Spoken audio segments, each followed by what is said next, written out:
Y no es un software en realidad porque no está hecho por un programador ni mucho menos, sino que es una hoja de Excel donde metimos las ecuaciones necesarias para calcular los indicadores que ahora vamos a ver. Y otra cosa que les voy a adelantar es que es un modelo que está en desarrollo, no es algo terminado, ni mucho menos, y por eso,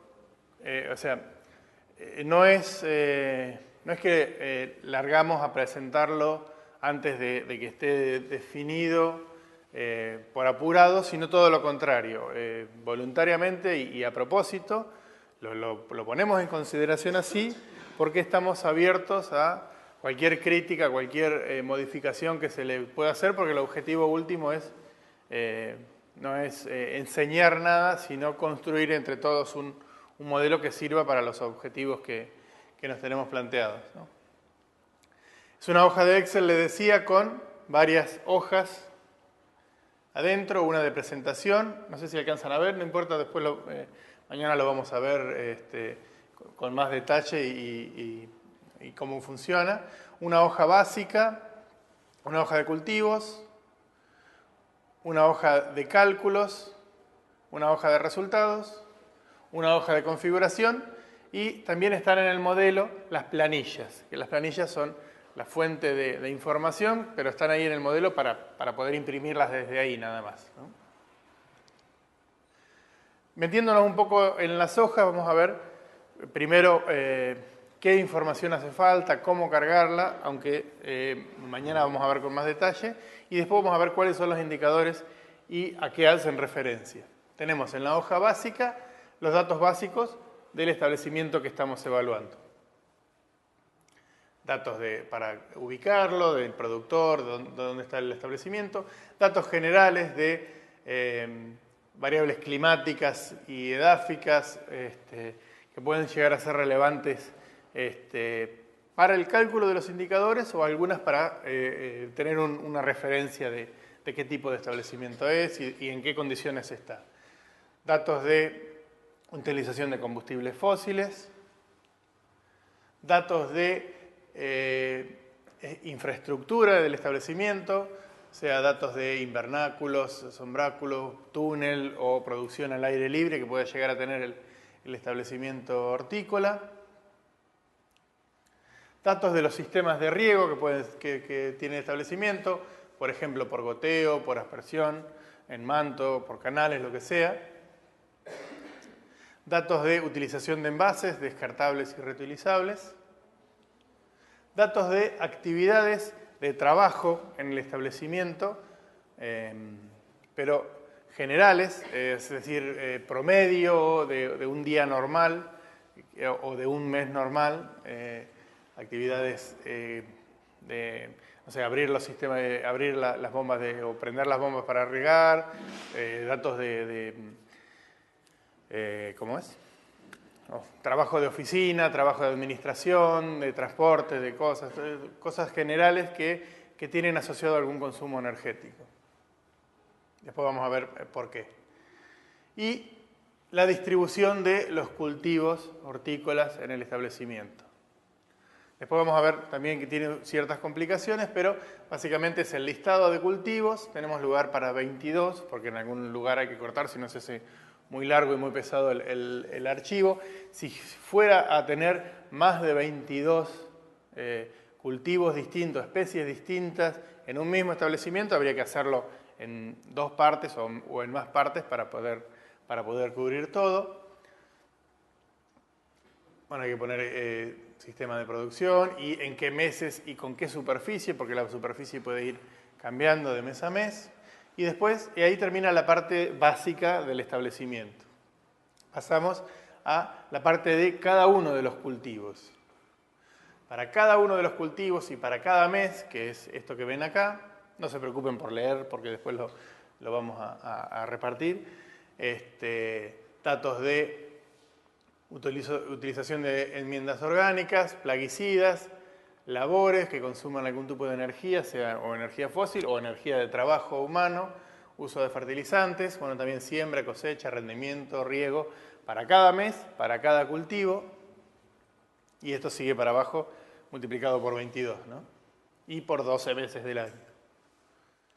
Después está la hoja de cálculos, que afortunadamente no la tienen que ver, está oculta en el modelo, no hace falta mirarla, es más, no hay que meterse porque modificando algo ahí se modifica todo el modelo, después no sirve para comparar, como decían hoy. Esa hoja entonces va oculta. Y la hoja de resultados.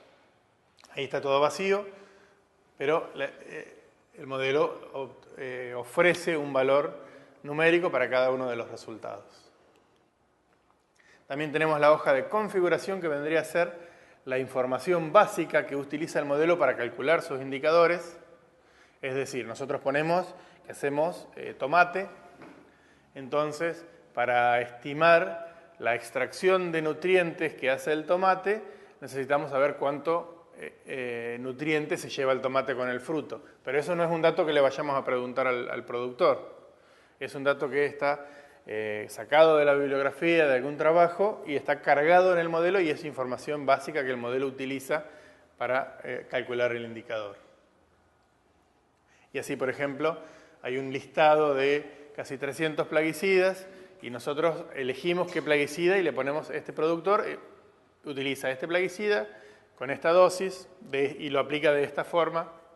Entonces, el modelo toma información de ese plaguicida para calcular el riesgo, pero esa información no se la pide al productor, está cargada en el modelo.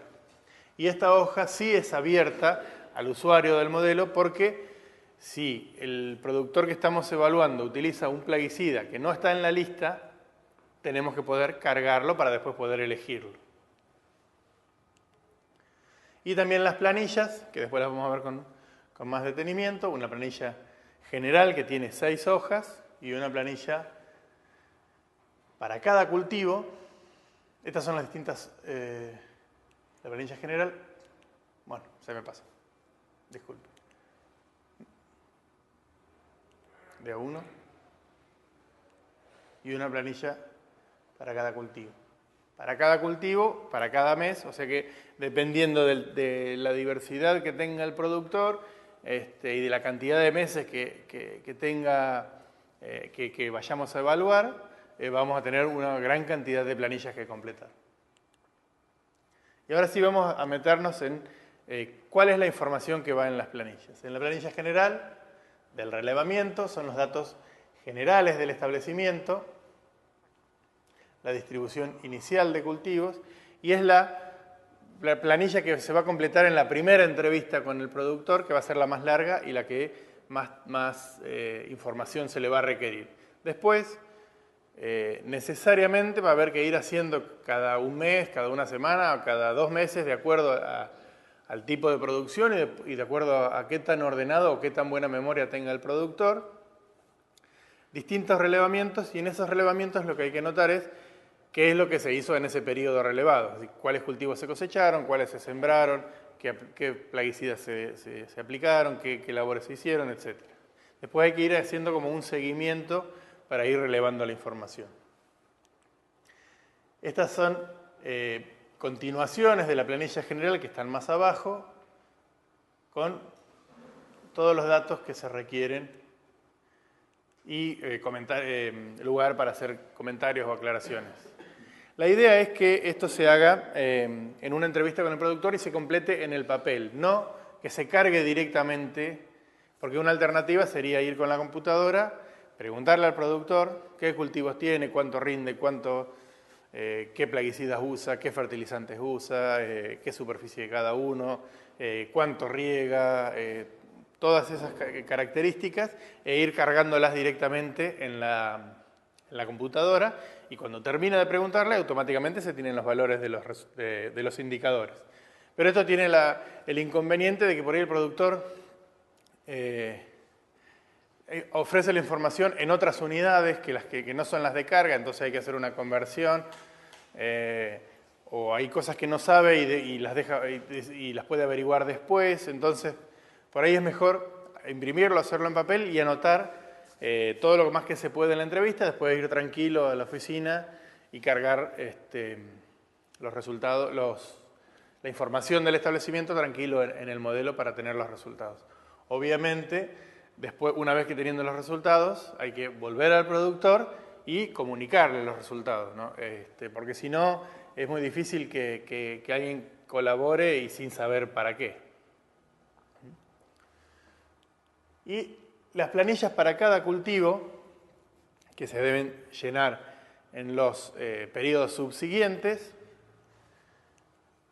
hacen referencia, cada uno de estos es un mes, cada columna, estas son 4 meses, o sea que hay 3 planillas para cada cultivo, para cada año, y hay que ir llenando qué labores, qué plaguicidas, fertilizantes, en qué cantidad, rendimientos, si hay siembra, etc. Toda la información de cada cultivo.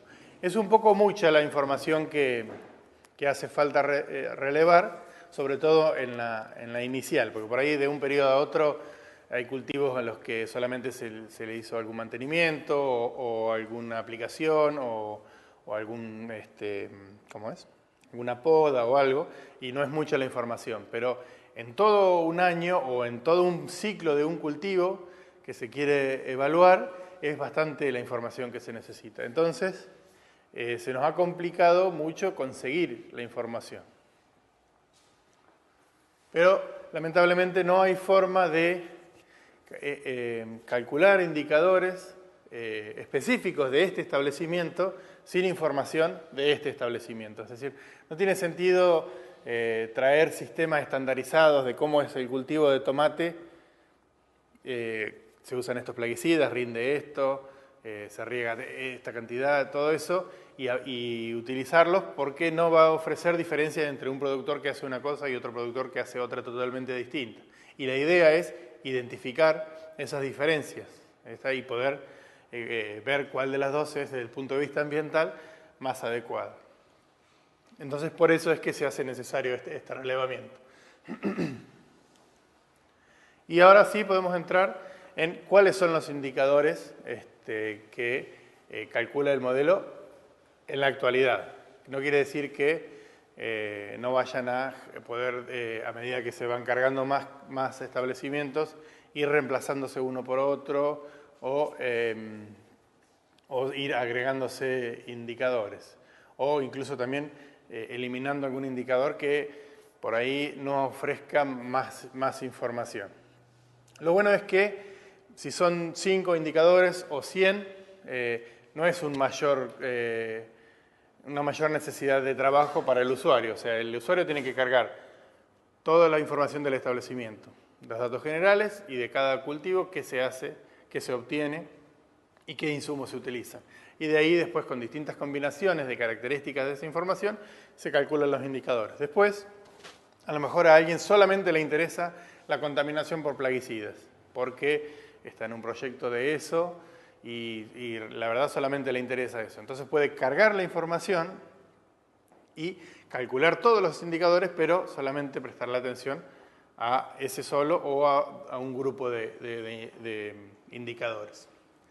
Entonces, a partir de, tomando como base el Agroecoindex original, que estaba diseñado para la agricultura, y en muchas reuniones que nos juntamos para discutir esos indicadores, modificarlos, sacar los que no tenían sentido para la horticultura y agregar nuevos indicadores, tenemos un listado de indicadores. Uno es el porcentaje de superficie cubierta, es decir, dentro de invernaderos, que es algo muy básico que es para analizar los demás indicadores, que no es que vaya a ofrecer mucha información.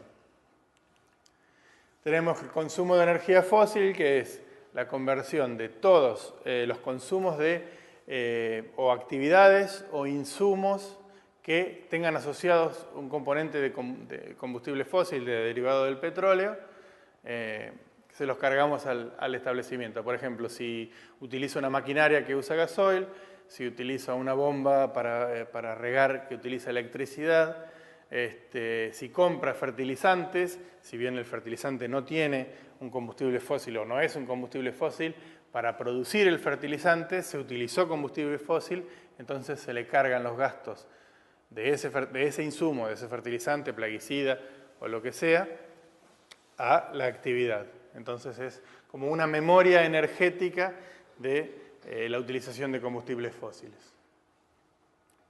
Pero, otra vez, nosotros lo que hacemos es cargar qué fertilizantes, qué labores se hicieron, y cuántos kilómetros recorrimos en la camioneta, nada más. El programa calcula el consumo de energía fósil. También, similar a lo de energía fósil, hemos agregado un indicador de energía humana, que es todo el trabajo humano que se realizó en el periodo evaluado, que no es, como el anterior, no es asociada a una contaminación, porque el mayor consumo de energía fósil es mayor contaminación por el humo de las maquinarias, o el humo de la camioneta o la maquinaria que estamos utilizando, o el humo de la industria del fertilizante que estamos utilizando. Entonces es justo que se lo carguemos a nuestra actividad. Pero también hay una emisión de gases invernaderos a partir del consumo de energía fósil, entonces toda una connotación negativa. Sin embargo, la energía humana es otro tipo de energía distinta y la pusimos especialmente porque la energía humana es importante en la horticultura o en las producciones periurbanas en comparación con en la agricultura tradicional de siembra y cosecha de trigo, maíz, girasol, soja, donde la energía humana es muy poquitito comparado con la energía fósil que se utiliza. Después tenemos el consumo de energía total, simplemente la suma de las anteriores. También podemos calcular rápidamente la relación entre la energía fósil y la energía humana. Obviamente desde el punto de vista ambiental sería deseable tener una relación favorable hacia la energía humana y no tanto hacia la energía fósil. Se puede hacer un indicador interesante. La producción de energía, que ya no es el consumo energético, sino la conversión de nuestros productos, de los productos del establecimiento, a su contenido energético. Esto para poder ver la eficiencia en la utilización de energía fósil. Pero a diferencia de la agricultura tradicional, donde la producción de energía parece ser un buen indicador que nos permite meter todo en una misma bolsa, trigo, girasol, carne, leche, y obtener un valor para el establecimiento, en la horticultura hay muchas producciones cuyo fin no es la producción de energía, y muchos productos que tienen un alto contenido de agua y que tienen muy bajo contenido energético. Entonces hemos convenido utilizar un indicador de ingreso, es decir, de producción, pero que nos permita sumar si tiene muchos cultivos distintos en una sola moneda, en una sola unidad. Entonces, utilizamos ingresos de dinero, pero estandarizados, es decir, sin tener en cuenta la inflación o cambios en los precios que pueden ser estacionales porque cuando es más escaso en un momento un producto puede ser más caro, o una incidencia de un mercado de otra zona que pueda incidir sobre el precio del producto. Entonces le otorgamos un precio fijo a los productos que no necesariamente es representativo del dinero que va a ganar, pero es un valor relativamente estable para cada producto. Entonces así podemos calcular una eficiencia energética, tanto en este caso con la energía, en estos dos casos, y con los ingresos, es decir, cuánta energía nos cuesta obtener una unidad de ingreso que sea más representativa de la producción periurbana. Todas estas indicadores son muy similares y ofrecen básicamente casi la misma información. Igual los dejé a todos porque recién vamos a saber de la utilidad de uno u otro, o de todos o de ninguno, cuando tengamos muchos mucha experiencia en el cálculo de estos indicadores, cuando tengamos muchos datos, cosa que todavía no tenemos. Ya dejando la energía y la eficiencia de uso de esa energía, tenemos balance de nitrógeno y balance de fósforo del establecimiento, calculados de manera muy simple, como la diferencia entre las entradas y las salidas. Las entradas son los fertilizantes, las enmiendas orgánicas, y la salida es la producción. Entonces, si el balance es, si el balance es muy negativo, es decir, estamos extrayendo más nutrientes de lo que estamos reponiendo. Y por el contrario, si el balance es muy positivo, puede llegar a haber riesgo de contaminación por nitrógeno y riesgo de contaminación por fósforo, que son los siguientes indicadores. Es decir, si el balance, si estamos agregando mucho más nitrógeno o fósforo del que estamos sacando, puede haber un riesgo de contaminación por nitrógeno y fósforo. Para calcular esto, el indicador combina el excedente de nutrientes con variables que tienen que ver con el agua, es decir, el riego, las precipitaciones, la infiltración y la evapotranspiración. Entonces, si hay un excedente de nutrientes y hay un excedente hídrico, puede haber un riesgo de contaminación por nitrógeno o por fósforo.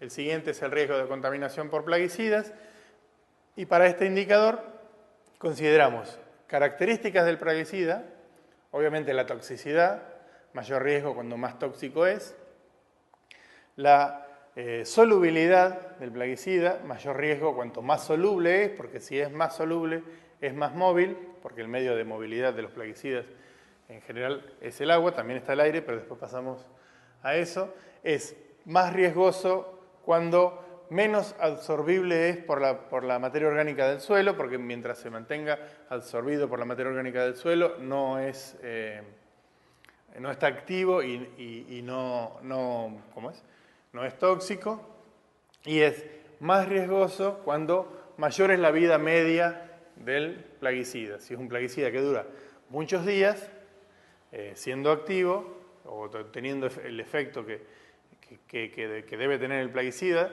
es más peligroso, y todo eso aporta al riesgo de contaminación por plaguicidas, que después les comento un poco cómo se calcula. Hasta ahí era el riesgo de contaminación por plaguicidas igual como lo calculábamos en el Agroecoindex original.